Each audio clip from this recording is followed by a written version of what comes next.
उसमें अयन करने लगे, इसलिए भगवान का नाम पड़ गया। बोले नारायण भगवान की जय। भगवान के नाभि से कमल, कमल के ऊपर ब्रह्मा जी। अब थोड़ा सा स्पीड में कथा चलेगी क्योंकि आज का प्रसंग भी पूरा करना है, वो भी कम समय में। तो मेरे भाई बहन ध्यान दीजिए, गौर से सुनेंगे तो कथा समझ में नहीं आएगी, नहीं तो स्टेशन पास में है, कथा उधर चली जाएगी। इसलिए ध्यान से थोड़ी देर कथा सुन लीजिए, फिर आगे झांकी आकी आकी सब तो चलता रहेगा। बहुत सुंदर झांकी होगी आज की, तो आइए बड़े प्रेम से। भगवान के नाभि से कमल, कमल के ऊपर ब्रह्मा जी, दसों दिशाओं को एक साथ देख सकने वाले ब्रह्मा जी यह नहीं देख पाए कि मैं प्रकट कहां से हुआ, तो आकाशवाणी हुई, आकाशवाणी में सुनाई पड़ता और पा तब करो ब्रह्मा जी ने तब किया, तब भगवान ने हाथ पकड़ा, भगवान ने विधाता बना दिया। जहां पर कृपा राम की हुई, तहां पर कृपा करा ही सब वही। इसलिए मेरे भाई बहन आज विधाता बना दिया, तो ब्रह्मा जी का मुझे अभिमान हो जाएगा। भगवान कहते हैं कि जिस पर प्रभु की विशेष कृपा होती है उसको अभिमान नहीं होता, अहम नहीं होता। मेरे भाई बहन यद्यपि जीवन में अभिमान किसी को नहीं करना चाहिए। प्रेरणा कभी सुनी चीना तरु कभी सही सुना अमानी ना मान देना सभी मान प्रद आप अमानी। तिनके के समान अपने जीवन को छोटा मानिए, वृक्ष के समान सहनशील बनाइए, अमानी ना मान देना। और हनुमान जी की तरह अपने मान का हनन करके और राम जी के चरणों में चढ़ा दीजिए। हनुमान जी का नाम हनुमान इसलिए है कि उन्होंने अपने मान का हनन कर दिया, अभिमान को त्याग दिया, राम के चरणों में चढ़ा दिया। देखिए आज हनुमान की पूजा पहले होती है। बोले हनुमान जी महाराज की। इस प्रकार से अपने जीवन को आप बिताने का प्रयास करिए। हमेवा समेवाग्रे नान्यं दत्सद सद परम पश्चादम यदेच्छयो शिष्येत शो यस्महं प्रते यत् प्रतीयेत न प्रतीयेत च आत्मनि तद्विदादात्मनो माया यथा आभासो तथा यथा तमः यथा महात भूतानि भूतेषु चावचेष्वन् प्रविष्टान्य प्रविष्टानि तथा तेषु न तेष्वहम्। ये 4 श्लोक में पूरी भागवत है। ये चतुर्श्लोकी भागवत मेरे भाई बहन ध्यान दें। ब्रह्मा जी महाराज को दान किया भगवान ने मेरे भाई बहन। और आज देखिए लिखा है क्या, यथा महांत भूतानि भूतेषु चावचेष्वन् प्रविष्टान्य प्रविष्टानि तथा तेषु तेष्वहम्। क्या लिखा है, क्षिति जल पावक गगन समीरा, क्षिति जल पावक गगन समीरा, पंच रचित अति मदम शरीरा, मंगल भवन अमंगल हारी, मंगल भवन अमंगल हारी, त्रिभुव सुदशरथ अजिर बिहारी, त्रिभुव सुदशरथ अजिर बिहारी। चैटी भी 5 तत्वों से बना है। काय से बना है? 5 तत्वों से। कुत्ता भी 5 तत्वों से बना है, मनुष्य भी 5 तत्वों से बना है। मेरे भाई बहन ध्यान दीजिए, मनुष्य भी 5 तत्व, लेकिन 5 तत्व हमारे शरीर के भीतर भी और बाहर भी हैं। ऐसे ही मैं दुनिया में रहकर भी दुनिया से अलग हूँ और अलग रहकर भी सारी दुनिया में व्याप्त हूँ। आत्मा के तत्वों को समझने वाले मेरे भाई बहन जिज्ञासुओं को यही समझ लेना पर्याप्त है। अनेक रूप से जो सर्वत्र विद्यमान रहे वो ही दिव्य आत्मा है। बोले कृष्णचंद्र भगवान की जय। मेरे भाई बहन ध्यान दें, जो संसार के बस में है वो कौन है? कौन है? हम और आप लोग मनुष्य। और संसार जिसके बस में है वो भगवान है। काल जिसके बस में है वो भगवान है। 15 वर्ष से कभी 16 वर्ष के होते ही नहीं है? और जो काल के बस में है वो इंसान। लेकिन क्या करें कि भगवान मिले। और भगवान मिलते किसको है मालूम है? क्या जाति से ब्राह्मण है तभी भगवान मिलेंगे? पांडे जी, क्या हम लोग ब्राह्मण हैं तो भगवान हमें पहले मिलने चाहिए, ऐसा हमारी सोच है? नहीं। क्या दिन में 5 बार स्नान करने से भगवान मिलेंगे? पीछे वाले गौर से सुने, दोनों हाथ ऊपर करें, बोलिए राधे राधे राधे। भगवान किसको मिलते? दिन में 5 बार स्नान करने वाले को भगवान नहीं मिलते। ब्राह्मण को भी भगवान नहीं मिलते। कि जाति से ब्राह्मण होना जरूरी हो भगवान पाने के लिए, ऐसा जरूर नहीं है। बहुत लंबी उम्र वाले को भी भगवान नहीं मिलते, बहुत बड़े पदाधिकारी को, बहुत सुंदर व्यक्ति को जो अपने आप में बहुत स्मार्ट हो, बहुत बलवान को, बहुत धनवान को, भगवान इनमें से किसी को नहीं मिलते। भगवान किसको मिलते हैं? भगवान बहुत प्रेमी को मिलते हैं, भगवान बहुत श्रद्धावान, जो भगवान के प्रति समर्पित है, भगवान उसको मिलते हैं। बिना प्रेम रीझत नहीं नटवर नंद किशोर, नटवर नंद किशोर। भाव का भूखा हूं मैं, भगवान काय के भूखे? भगवान भाव के भूखे। भाव का भूखा हूं मैं, भाव ही बस सार है, भाव से मुझको भजो तो भव से बेड़ा पार है। भाव बिन सुनी पुकारे, भाव बिन सुनी पुकारे, मुझ तलक आती नहीं। भाव पुरित एक पुष्प दे, वो भी मुझे स्वीकार है। बांध लेते भक्त मुझको अपनी प्रेम की डोर में, इसलिए इस भूमि पर होता मेरा अवतार है। तो भगवान काय के भूखे? भाव के भूखे भगवान। भाव का भूखा हूं मैं, भाव ही बस सारे, भाव से मुझको भजो तो भव से बेड़ा पार है। भाव बिन सुनी पुकारे, मुझ तलक आती नहीं। भाव पुरित पुष्प दे, वो भी मुझे स्वीकार है। कुछ लोग मंच पर आते हैं माथा टेकने के लिए, प्रणाम करने के लिए, तो वो पुष्प भी चढ़ाते हैं और धन भी अर्पण करते हैं, धन भी चढ़ाते हैं। लेकिन कुछ लोग आते हैं, उनके पास ना तो धन होता है ना ही वो पुष्प, जल्दी जल्दी में रहते हैं। ऐसा नहीं है, प्रेम से बोलना पड़ेगा। तो भैया अब यहीं पर आकर कंजूसी ज्यादा। भगवान भी कहेंगे तुझे दिया किस दिन के लिए था? केवल संसार में ही खर्च करोगे कि भगवान पे भी अर्पण करोगे? प्रेम से बोलना पड़ेगा। तो मेरे भाई बहन ध्यान दें, तो तुलसी या संसार में भैया भांति भांति के लोग क्या कर सकते? भाव का भूखा हूं मैं, भाव ही बसार है, भाव से मुझको भजो तो भव से बेड़ा पार है। भाव बिन सुनी पुकार, मुझ तलक आती नहीं। भाव पुरित पुष्प दे, वो भी मुझे स्वीकार है। बांध लेते भक्त मुझको अपनी प्रेम की डोर में, इसलिए इस भूमि पर होता मेरा अवतार है। ऐसा भगवान कहते हैं। प्रेम से बोलना पड़ेगा। यदा तु राजा ससुतान साधु, और द्वितीय स्कंद को इसी प्रकार से प्रणाम करके तृतीय स्कंद की ओर चलना है। यदा तु राजा ससुतान साधु, कुसंग धर्मन विनष्ट दृष्टि। ध्यान दीजिए, धृतराष्ट्र आज बैठे हैं अपने सभा में राज सिंहासन पर। उसे विदुर जी महाराज गए और विदुर जी महाराज जाकर कहने लगे, राजन पांडव भी तो आपके पुत्र ही है, आपके भाई के बेटा है, आपके पुत्र में क्या फर्क है? लेकिन आपके 100 बेटा महाराज बाणावत नाम के गांव में लाख का भवन बनवाकर उन्हें मारने का प्रयास कर रहे हैं। पांडव कमजोर नहीं महाराज, आपका आदर करते, इसलिए आपसे कुछ बोलते नहीं। महाराज आप कृपा करें और ऐसा अनंत होने से बचा ले। दुर्योधन आपके कुल में कलंक पैदा हुआ महाराज। एक व्यक्ति के परिवार से निकाल देने से यदि पूरा परिवार, पूरा कुल खानदान बचता है तो महाराज ऐसा कर देने में भला नहीं। इसलिए आप ऐसा करें और दुर्योधन को आप निकाल ही क्यों नहीं देते? मेरे भाई बहन, नारद जी महाराज ऐसा, विदुर जी महाराज ऐसा कह रहे थे। इतने में ही दुर्योधन का आना हुआ। दुर्योधन ने कहा, अरे दासी पुत्र, तो मेरे खिलाफ मेरे पिता को भड़काता है तो निकल जाए यहाँ से। नहीं, मैं तुझे जीवित नहीं छोड़ूंगा। आज अपमान भरे शब्द कहे विदुर जी महाराज ने पकड़ी निकाल कर रख दी। विदुरानी को लेकर वहां से वन की ओर चले गए। मेरे भाई बहन, विदुर जी कहने लगे, जाते हुए तनिक भी तुम्हें कष्ट पहुंचाने का मंतव्य मेरा नहीं था। और विदुर जी महाराज वहां से चले गए। धृतराष्ट्र बाहर आंखों से अंधे तो जन्म से ही थे, भीतर की आंखों को शकुनी ने फोड़ दिया था, मामा शकुनी ने, इसलिए भीतर से भी अंधे और बाहर से भी अंधे। मेरे भाई बहन, बाहर से आंख वाला होना, दोनों आंखों से देख पाना बड़ी बात नहीं है। भीतर के चक्षु भी आपके खुले रहने चाहिए ताकि कम से कम अपने जीवन में अच्छा और बुरा समझ पाए। क्या समझ पाए? हाँ, जो नौजवान बैठे आपसे पूछ रहा हूं मैं, अपने जीवन में आपको पता है अच्छा बुरा, अच्छा आपके लिए क्या है, बुरा आपके लिए क्या है?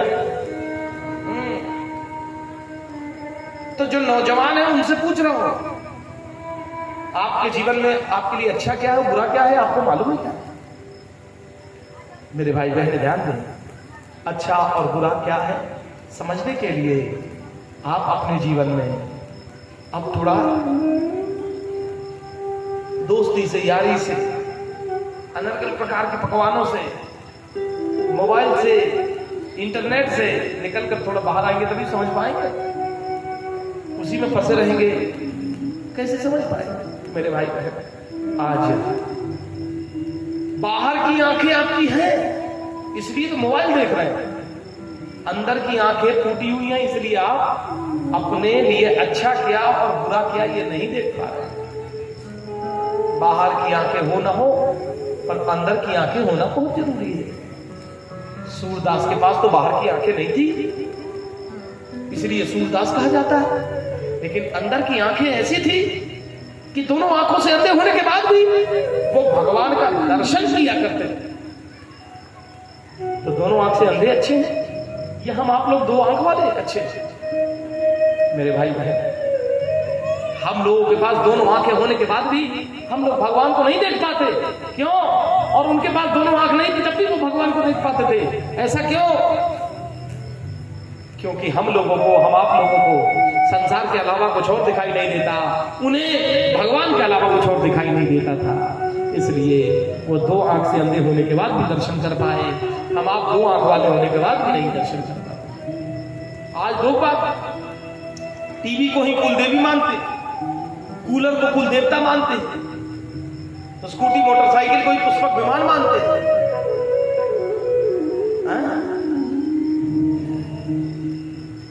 मेरे भाई बहन ध्यान दें, ऐसी स्थिति से निकलना है, अपने लिए अच्छा क्या बुरा क्या उसको समझना है, यानी भीतर की आंखों को खोले। बोली कृष्णचंद्र भगवान की।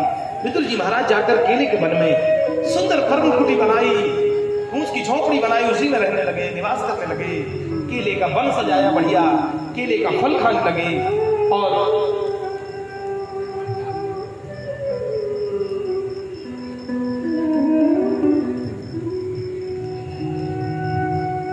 का फल खाकर और भगवान का नाम लेने लगे। एक दिन की बात है, उनको पता चली कि शांति दूत बनकर भगवान आने वाले हैं हस्तिनापुर में।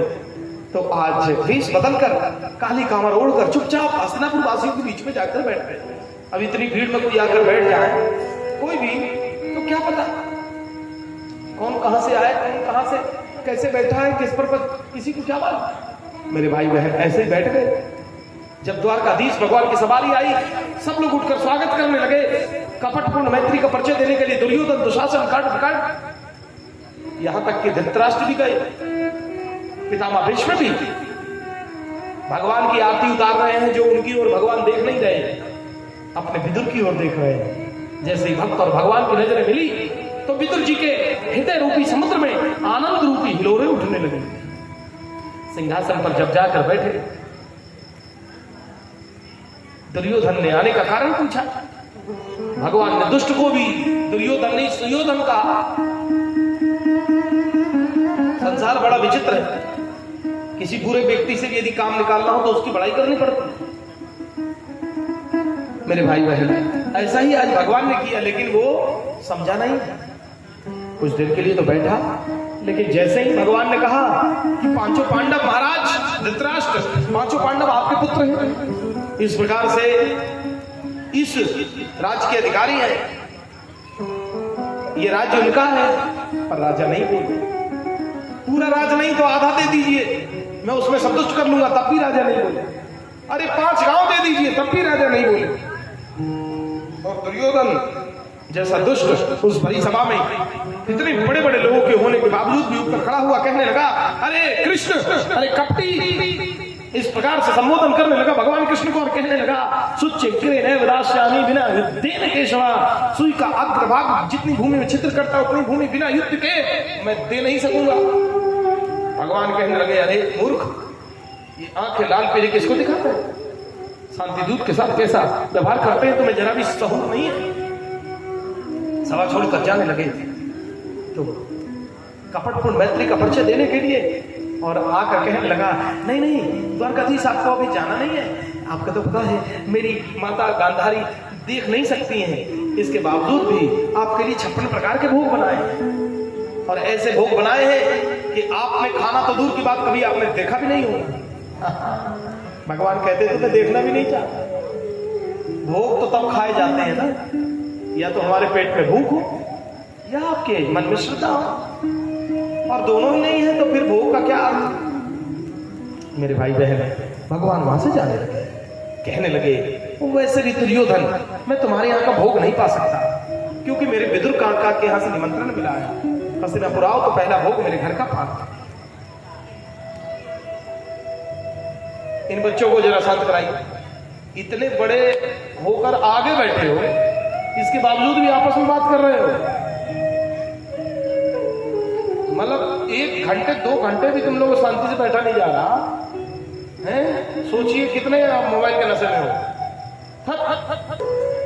विदुर जी महाराज ने सुना तो गदगद हो गई इतनी बड़ी सभा में, और विदुर का इतना मान बढ़ाया द्वारकाधीश ने, और दुर्योधन मजाक उड़ा रहा। भगवान वहां से गए, विदुर जी महाराज के घर पहुंच गए। बहुत सुंदर प्रसंग है, जरा गौर से सुनिए। लाल शर्ट वाला बड़ा महान मूर्ख है भाई, इसको उठाया जाए पीछे बिठाया जाए। बात नहीं करो बेटा आपस में। मेरे भाई बहन ध्यान दीजिए। तो विदुर जी महाराज आज बोले कृष्णचंद्र भगवान की जय। आज विदुर जी महाराज गोपाओं को बजरिया में चले गए प्रसाद लेने के लिए, भोजन लेने के लिए, माखन मिश्री लेने के लिए, और भगवान के लिए मालपुआ, माखन मिश्री, रसगुल्ले इत्यादि खरीदने के लिए। मेरे भाई बहन, इधर विदुरानी ने गोबर का चौका लगाया भगवान का स्वागत करने के लिए। और आज इतने में भगवान पहुंचे, स्नान करने लगी कि प्रभु आए उससे पहले जरा शुद्धता में हो जाए। इतने में भगवान आ गए और भगवान ने दरवाजा खटखटाया। काकी मैं द्वारका को धीस बोल रहा हूं, दरवाजा खोलो। जैसे ही कानों में आवाज पड़ी, ऐसा लगा जैसे मिश्री से घुल गया। दौड़ी दौड़ी विदुरानी आई, उसने अर्ध स्नान की अवस्था में थी, पूरा स्नान किया नहीं था, और आधे वस्त्र पहने आधे नहीं भी पहने थे। सुध बुध भूल गए। भगवान ने पुकारा, जाकर दरवाजा खोल दिया। भगवान श्याम सुंदर ने देखा, अरे मैंने पुकारो और मेरे पुकारने पर जी तो सुध बुध खोए बैठी है। और यही मारे भगवान ने अपना उत्तरीय वस्त्र, अपना दुपट्टा निकाल के और विदुरानी को उड़ा दी है। विदुरानी कहने लगी, केशव आप भीतर आइए, केशव विराजिए केशव। और लकड़ी का जो पीढ़ा होता है, पटा जिसको बोलते हैं, लकड़ी का पीढ़ा उल्टा बिछा दिया। भगवान आधे ही बैठने लगे, इतने में पीढ़ा उठाया फिर दूसरी जगह बिछाया। नहीं केशव ये स्थान शुद्ध नहीं है, आप यहाँ पे राजिए। नहीं केशव आप यहाँ नहीं, यहाँ पे राजिए। नहीं केशव आप यहाँ नहीं, यहाँ पे राजिए। करते करते आकर के कोने में पीढ़ा को उल्टा बिछा दिया। जो कृष्ण सोने के सिंहासन पर, मणि के सिंहासन पर बैठने वाले जो प्रभु हैं, तो वो आज लकड़ी के पीढ़ा पर बैठे, वो भी उल्टे पीढ़ा पर बैठे हैं। और भगवान कह रहे बड़ो आनंद आया, पेट पर हाथ फिरा रहे, कहने लगे काकी मुझको बहुत जोर की भूख लग रही है। तो आज दौड़ी दौड़ी विदुरानी केले का फल तोड़कर लेकर चली आई, और आज प्रेम रस में इतना सरोवर हो गई, आज प्रेम के अश्रु बहने लगे उसके। और केले को छीलकर केले का फल खिलाना चाहिए, पर सुध बुध खो बैठी, इसलिए केले के छिलके को फेंकने की जगह केले की गिरी को फेंक दिया है मेरे भाई बहन, और केले का छिलका खिला रही है। आज ये निश्चित हो गए सबके प्रेम अश्रु की धारा बहने लगी भगवान के भी नेत्रों से, और चाव से वो छिलका फल खाने लगे भगवान। और कहने लगे काकी मुझको बड़ो आनंद आ रहे हैं। अरे काकी तेरे केलान के इन छिलकान में जितना स्वाद है, वो स्वाद तो 56 भोग में ना है। भगवान ने 2 ही जगह बहुत मधुरता से प्रसाद पाया। एक तो सबरी के जूठे भेर खाए थे, और एक आज विदुरानी के केले का छिलका पाया। मेरे भाई बहन, भक्ति हो तो ऐसी होनी चाहिए। दया समर्पण कर दीजिए। आज हरि आए हैं विदुर घर पावना, आज हरि आए हैं विदुर घर पावना, आज हरि आए हैं विदुर घर पावना, आज हरि विदुर नहीं घर दी विदुरानी, आवत दे के सारंग पानी, विदुर नहीं घर दी विदुरानी, आवत दे के सारंग पानी, फूली अग्न सभा में चिंता, फूली अग्न सभा में चिंता, भोजन क्या चुनावना, आज हरि आए विदुर घर पावना, आज हरि आए।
लागे परम सुहावना, आज हरि आए विदुर घर पावना, आज हरि।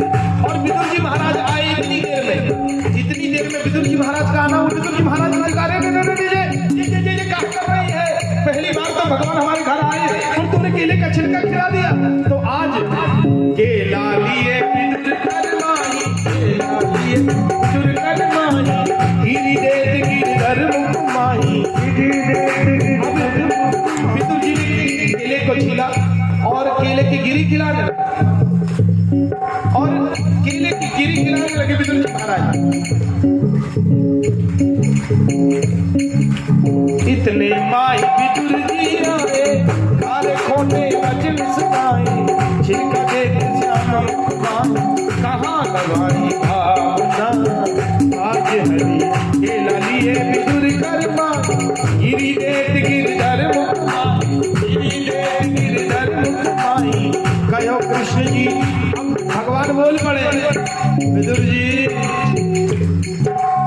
जो स्वाद विदुरानी के उन केलान को छिलकान में आए रहे हो, यानी उन केले के छिलके में जो स्वाद मुझे आ रहा था वो आपके इन केला में भी नहीं है। और भगवान कहने लगे, केला लिए विदुर कर माई, गिर देत गिरधर मुख माई, कहो कृष्ण जी सुनो विदुर जी, कहो कृष्ण सुनो विदुर जी, वो स्वाद नहीं आवना, आज हरि आज हरि आए। और भगवान कहते हैं कि देखो, और सारे संसार को शिक्षा दे रहे हैं। क्या कह रहे हैं? बासी दूसरे रूपे सूखे, बासी दूसरे रूपे सूखे, हम तो विदुर प्रेम के भूखे, हम तो विदुर प्रेम के भूखे। किसी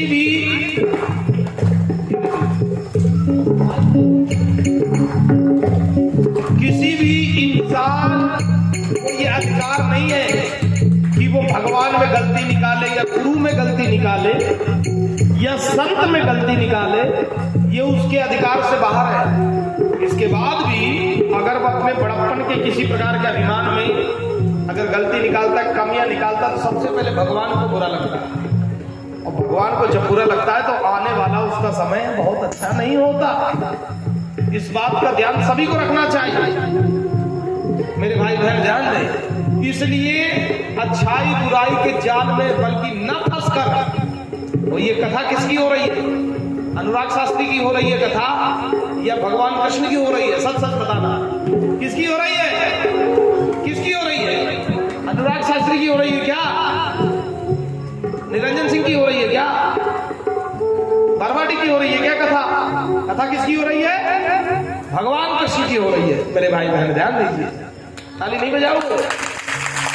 तो इसलिए बुराई में न फंसकर ये देखे कि भगवान कृष्ण का जन्म महोत्सव मनाया जा रहा है और इंसान को भगवान में, भक्तों में और उसके और भगवान में, भक्तों में या गुरु में कमी निकालने का अधिकार नहीं है, चाहे वो जितने भी बड़े पद पर बैठे। हाँ, यदि अपने पद का अभिमान हो, गुमान हो, तो वो तो भगवान में भी कमी निकाल सकते हैं। वो तो दुर्योधन की तरफ भगवान को भी गाली दे सकते हैं। अब उनकी तो बात क्या करें, वो तो फिर भगवान से भी बड़े हो गए, उनकी बात हम क्या करें। लेकिन भक्तों को तो ये चाहिए, अच्छाई बुराई के जाल में न फंसकर आवे और भगवान का उत्सव मनावे, क्योंकि ये उत्सव बार बार नहीं होते भैया। भगवान किसी नगर में बार बार नहीं जाते, संत किसी नगर में बार बार नहीं जाते। प्रेम से बोलना पड़ेगा। अब यूं तो पहले इतिहास गवाह है, दुर्वासा ऋषि के तो जीव के अग्रभाग पर श्राप रखा रहता था। वो परशुराम जी या दुर्वासा ऋषि तो ऐसे हुए कि जिस नगर में चले जाते थे राजा को ही कहते थे अरे मूर्ख, राजा पैर धो रहा है और राजा को कहते थे तू मूर्ख, तो बहुत बड़ा मूर्ख। राजा हंसता रहता था, पैर धोता रहता था, प्रणाम करता रहता था, अपना सर्वस्व दान करता रहता था। उसके बावजूद भी वो संत उसे राजा कहकर नहीं, मूर्ख शब्द कहकर ही संबोधित करते थे। प्रेम से बोलना पड़ेगा। परशुराम जी तो आपने सुना नहीं राम कथा में कि जब धनुष युद्ध हो रहा था, राम जी ने धनुष को तोड़ा तो फरसा लेकर परशुराम जी गए तो महाराज जनक जैसे महात्मा राजा को भी अरे मूर्ख राजन ही कहकर संबोधित किया था पहले। प्रेम से बोलना पड़ेगा। इतिहास का बात, संत और गुरु तो हमें कड़वा बोलेंगे, इसका मतलब क्या कि हम उनमें कमी निकालेंगे? इसका मतलब क्या है? वो हमें कुछ भी बोल सकते हैं, ये उनका अधिकार है। हाथ जोड़कर पूरे सम्मान के साथ सदैव उनके चरणों में नतमस्तक रहेंगे, आशीर्वाद पाते रहेंगे तो जीवन में तरक्की करते रहेंगे। और उनमें कहीं हमने कमी निकाल दी तो यानी दुर्गुण तुम में है, उनमें नहीं। प्रेम से बोलना पड़ेगा। कथा में कमी निकाल दी, अगर उसकी बुराई कर दी तो कमी तुम में है। सबसे बड़े मूर्ख तुम हो, न तो कथा है न वो संत है। प्रेम से बोलना पड़ेगा। तो हाथ ऊपर करके बड़े प्रेम से बोले। भगवान कहते हैं बासिकू से रूखे सूखे, हम तो विदुर प्रेम के भूखे। कृष्ण सखी धन धन विदुरानी, कृष्ण सखी धन धन विदुरानी। भक्तन मान बढ़ावना, आज हरि आए विदुर घर, आज हरि आए विदुर घर पावना, आज हरि। हाथ जोड़कर खड़े हो गए विदुर जी महाराज और क्या कह रहे हैं? गोपाल तेरी पूजा, नंदलाल तेरी पूजा, हमसे ना बनिए। मैया तेरी पूजा, नंदलाला तेरी पूजा, हमसे ना बनिए। कहाँ से लाऊं गंगा, कहाँ से लाऊं यमुना, कहाँ से लाऊं गंगा, कहाँ से लाऊं यमुना, कहाँ से लाऊं सरयू, कहाँ से लाऊं सरयू। प्रेम रस से भरी है नंदलाला तेरी पूजा, गोपाला तेरी पूजा, हमसे ना बनी रे।